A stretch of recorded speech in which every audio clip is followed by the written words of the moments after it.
so glad you came.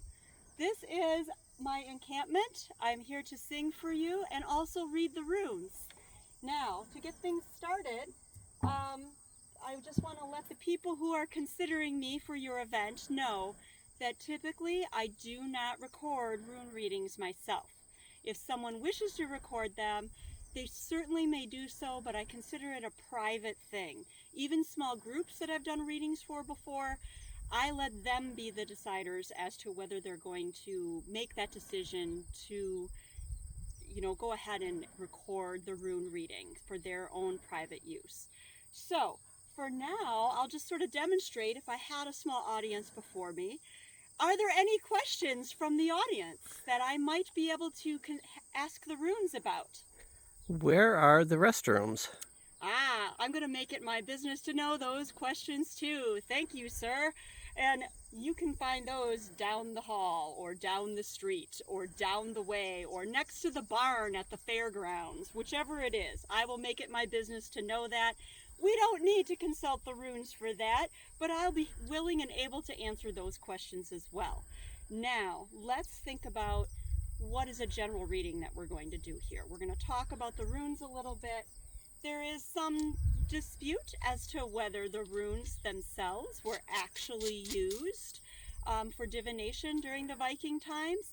However, it's a very typical and customary thing to use when speaking about the Vikings in the modern way.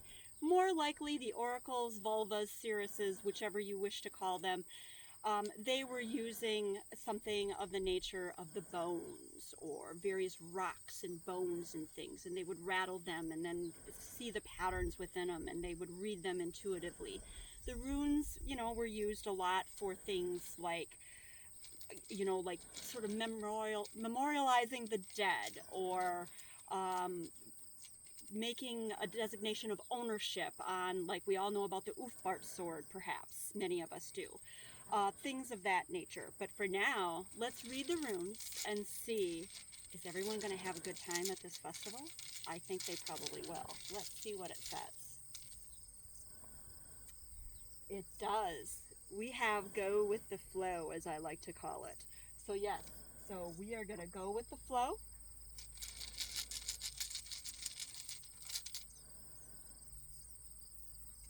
And, ooh, we're going to spend some money because we got Feyu inverted. Feyu means wealth. It has to do with joy and such. Doesn't necessarily mean a negative thing.